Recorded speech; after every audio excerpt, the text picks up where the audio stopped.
Hello students, today we will discuss about chapter 3rd Geography, Land, Soil, Water, Natural Vegetation and Wildlife Resources. Pending topics. Now we will discuss about natural vegetation and wildlife. Natural vegetation and wildlife हमारी life का बहुत ही important part है.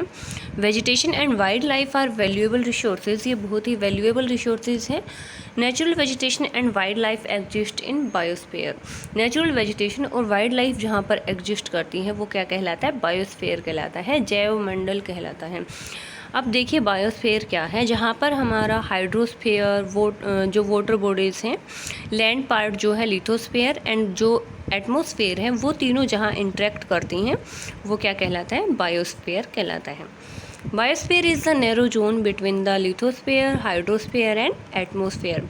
जैसा कि मैंने अभी आपको बताया कि जो लिथोस्फीयर, हाइड्रोस्फीयर और एटमॉस्फेयर है, lithosphere means स्थलमंडल,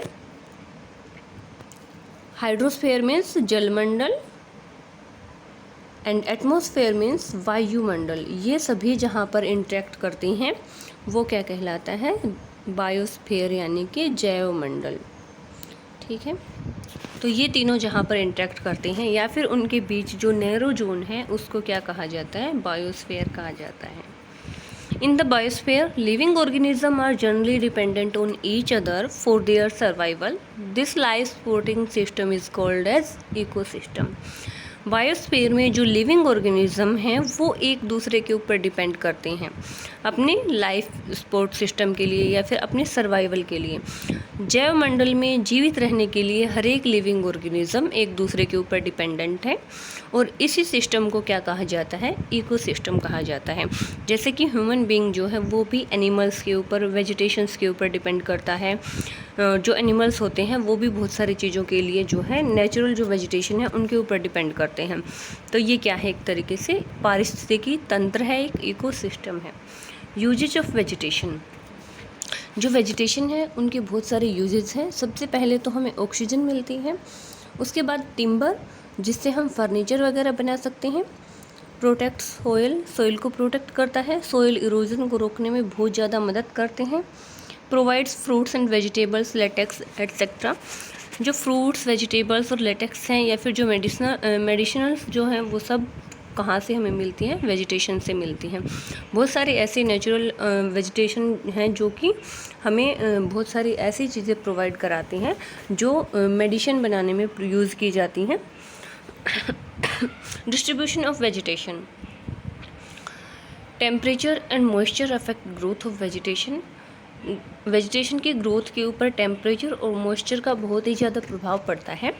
heavy rainfall areas, huge trees and forest. Heavy rainfall areas में क्या होते हैं? ह्यूज ट्रीज होते हैं, बड़े बड़े ट्रीज होते हैं और फॉरेस्ट पाए जाते हैं. मॉडरेट रेनफॉल एरियाज़ में ग्रासलैंड्स होते हैं. एंड ड्राई सीजन में जो ड्राई एरियाज़ है वहाँ पर क्या होते हैं? थोनी शर्ब्स होती हैं, यानी कि कांटेदार झाड़ियाँ होती हैं ड्राई एरियाज़ में. Uses of animal. एनिमल के क्या यूजेस हैं? Provide meat, dairy products. जो हमें मीट और जो डेयरी प्रोडक्ट्स हैं जैसे कि दूध, दही, मक्खन, पनीर, ये सारी चीज़ें कहाँ से मिलती हैं? एनिमल्स से मिलती हैं. Provide wool and honey. जो एनिमल्स हैं उन्हीं से हमें ऊन मिलती है और शहद वगैरह, जो हनी वगैरह है वो मिलता है. They help in pollination, decompose etcetera. ये जो है पोलिनेशन में भी यानी कि परागन में भी हेल्प करते हैं और डिकम्पोजिशन एक्स्ट्रा में भी हेल्प करते हैं. As population is growth day by day, so vegetation is being cleared for a number of reasons, leading to a decline in vegetation and wildlife. जैसे जैसे पॉपुलेशन बढ़ रही है डे बाय डे, जो अर्थ के ऊपर हर दिन जो पॉपुलेशन है वो क्या हो रही है? इंक्रीज़ होती जा रही है. अब जैसे day by day population increase होती जा रही है वैसे ही उनकी डिमांड बढ़ती जा रही है. अब ज़्यादा लोग होंगे तो उनको एग्रीकल्चर करने के लिए ज़्यादा लैंड की ज़रूरत पड़ेगी, इसलिए उन्होंने क्या किया? फॉरेस्ट को काटना शुरू कर दिया. इससे क्या हुआ? वेजिटेशन को बहुत ही ज़्यादा लॉस हुआ है. और जो वाइल्ड लाइफ रिसोर्सेज हैं यानी कि जो वेजिटेशन थी, जो पेड़ पौधे थे, जो फॉरेस्ट एरिया थे, वहाँ पर बहुत सारी वाइल्ड लाइफ यानी कि बहुत सारे जीव जंतु वहाँ पर रहते थे. अब फॉरेस्ट कम होने की वजह से जो जीव जंतु है वो भी बहुत कम देखने को मिलते हैं. तो जैसे जैसे दिन ब दिन पॉपुलेशन इंक्रीज़ हो रही है वैसे वैसे जो वेजिटेशन एंड वाइल्ड लाइफ है वो कम होती जा रही है. Reasons for decline in natural vegetation. Growth of population leading to need for more land. जो ग्रोथ ऑफ पॉपुलेशन है यानी कि लोगों की जनसंख्या जब बढ़ती जाती है तो उसकी वजह से उन लोगों की डिमांड भी बढ़ जाती है, लैंड की डिमांड बढ़ जाती है। अगर कम पॉपुलेशन है तो वहाँ पर थोड़े से एरिया में अगर एग्रीकल्चर करते हैं तो उनके लिए जो बेसिक नीड्स उनकी हैं वो कंप्लीट हो सकती हैं। लेकिन जैसे जैसे पॉपुलेशन ग्रोथ इंक्रीज़ होती जाती है वैसे वैसे उनको बहुत ज़्यादा ज़मीन की ज़रूरत पड़ती है। इसके बाद सेकंड है डिफॉरेस्टेशन, यानी कि पेड़ों को काटा जा रहा है लगातार। अब हमें अगर क्लियर लैंड चाहिए तो उसके लिए क्या करना पड़ता है, डिफॉरेस्टेशन करना पड़ता है।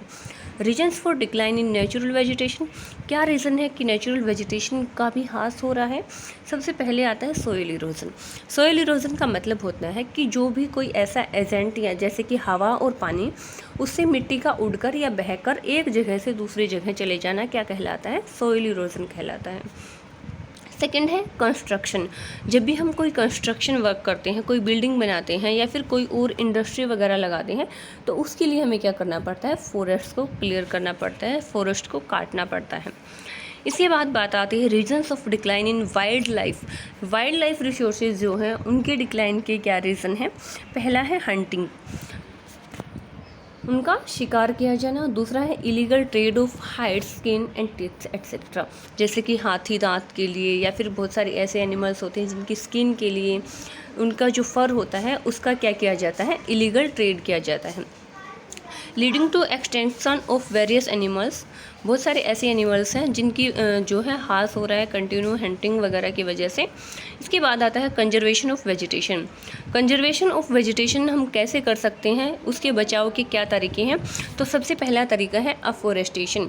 एफोरेस्टेशन का मतलब होता है अधिक से अधिक पेड़ हमें लगाने चाहिए। सेकंड है preventing soil erosion, soil erosion को रोककर। सॉइल इरोजन मैंने अभी आपको बताया था क्या होता है, सॉइल की जो टॉप फर्टाइल लेयर होती है जो या तो हवा के साथ उड़कर दूसरी जगह चली जाती है या फिर पानी के साथ बहकर किसी दूसरी जगह चली जाती है, तो उसको रोकना। इसके बाद आती है बात प्रिवेंटिंग ओवर ग्रेजिंग, यानी कि जो ओवर ग्रेजिंग हो रही है, जो अतिचारण पशुओं के द्वारा कराया जा रहा है उसको भी कम कर देना चाहिए, रोक देना चाहिए। इसके बाद बात आती है कंजर्वेशन ऑफ वाइल्ड लाइफ की। वाइल्ड लाइफ को कैसे कंजर्व किया जा सकता है। बैन ऑन हंटिंग, हंटिंग के ऊपर बैन लगा देना चाहिए, हंटिंग को जो है पूरी तरह से रोक देना चाहिए। Creating national parks, wild life sanctuaries, protected areas, बहुत सारे ऐसे नेशनल पार्क्स बनाने चाहिए या फिर वाइल्ड लाइफ सेंचुरीज़ बनाने चाहिए जो है प्रोटेक्ट करें इन एनिमल्स को। प्रोटेक्टेड एरियाज़ हो जहाँ पर हंटिंग वगैरह नहीं हो सकती और उनके लिए जितनी भी आवश्यक चीज़ें हैं वो उनको वहाँ पर प्रोवाइड करवाई जानी चाहिए, जैसे कि जू होते हैं जो भी, या फिर इसके अलावा और भी नेशनल पार्क्स वगैरह हैं वहाँ पर उनको सेफ़ रखा जाता है। अदर मेथड्स कौन से हैं। फर्स्ट है awareness programs such as Van Mahotsav and social forestry. कुछ अवेयरनेस प्रोग्राम चलाए जाने चाहिए जैसे कि वन महोत्सव है या फिर सोशल फॉरेस्ट्री है। बहुत सारे लोग ऐसे होते हैं जिनको इन चीज़ों के बारे में अवेयर कराने से ही वो अवेयर होते हैं, ठीक है, उनको पता चलता है कि हमारे समाज में क्या हो रहा है, हमें किस चीज़ को प्रोटेक्ट करने की ज़रूरत पड़ती है। इसके बाद जो है कुछ ऐसे इंटरनेशनल जो है अथॉरिटीज़ होनी चाहिए जो एनिमल ट्रेड को रिस्ट्रिक्टेड करें, उनके ऊपर पाबंदियां लगाएं। तो इस तरीके के अगर हम स्टेप्स उठाते हैं तो हम जो भी हमारे वाइल्ड लाइफ रिसोर्सेज हैं, नेचुरल वेजिटेशन है, उन सब का ह्रास होने से बचा सकते हैं, उनको कंजर्व कर सकते हैं। उम्मीद करती हूँ आपको ये चैप्टर अच्छे से समझ में आया होगा। Thank you, have a good day.